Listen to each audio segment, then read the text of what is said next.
Hi, my name's Alyssa, and for my presentation, I'm going to be talking about found footage horror movies. But before I get into the actual topic, I'm going to introduce this. I'm going to ask the class, do you recognize the symbol? I'm going to say, before I get into my topic, does anybody recognize the symbol? If you do, then you'll probably connect the dots and see how this relates to my topic. But if you don't, Randonautica was an app in 2020. Well, it's still an app, you can still use it, it still works, but it was mostly popular in 2020 when people were bored, and it pretty much had a steady popularity pace from 2020 to 2022. It's basically an app that you set your intention of what you want to see. You manifest, I want to see something scary, I want to see money, I want to see something pretty, I want to see something from my childhood. And basically you think of whatever you want to see in your mind, and this app will give you an exact coordinate of where to go and where to find your intention. And according to actual website, it describes this app as a journey into randomness. So you set your intentions, and then you break out of your reality tunnel. And I'm going to insert some clips of Randonautica experiences, and one of them is in the middle of the field and they find something really weird, and then other ones are just something that they find in their neighborhood and it's just really odd and scary. And after I show the class the clips, I'm going to say well, how does this even relate to my topic? Well, first we have to define what is a found footage horror movie.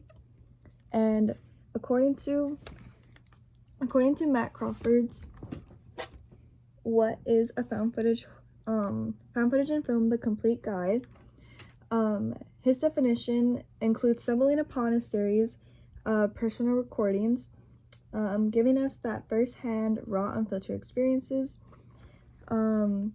which this technique of film creates this illusion that what we're watching is real, just like in the Randonautica TikToks that I inserted. What we're watching is real, and this is the way that those videos were filmed is in the same perspective of how most of these movies are filmed as well. So after that, I'm gonna go into what makes this subcategory of horror so scary.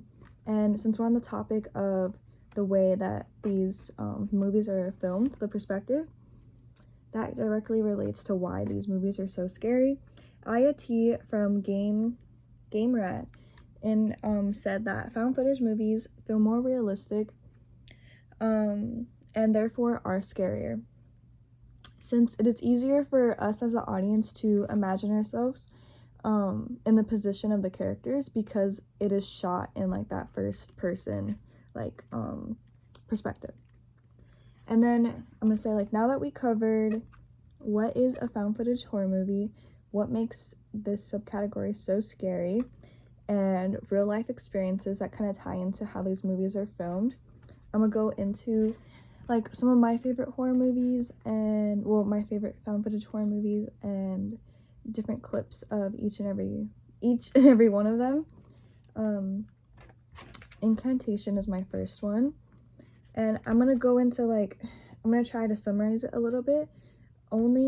This is the only movie clip that actually kind of summarizes what it's about, so I'm gonna say something well, for my first movie, Incantation is basically about this woman who is cursed because her and her boyfriend and friend were ghost hunters in a way. They wanted to record paranormal activity or anomalies, weird stuff like that, and they went to this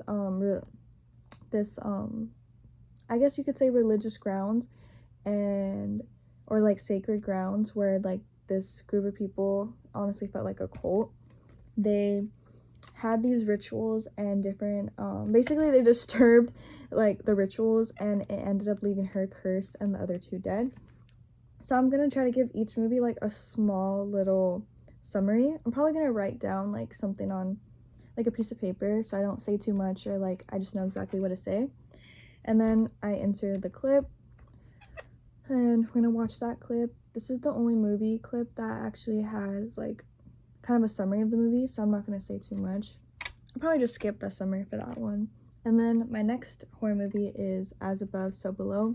This movie is basically like this group of people, well, specifically this woman and this guy, want to like explore the catacombs in Paris. And this one, I feel like what makes this one so scary, and because it's real, like it's real, the catacombs in Paris are real, and you can actually explore them. But what they do is they go into the parts that are banned, and that's why they have to have like locals take them there, which are like the other people part of the film, because you're not allowed to go any deeper.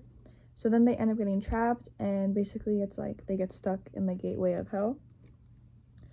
And I entered a clip for that one, just like a small, probably like not the scariest clip, but like something that's pretty freaky. And then my next movie is Hell House LLC.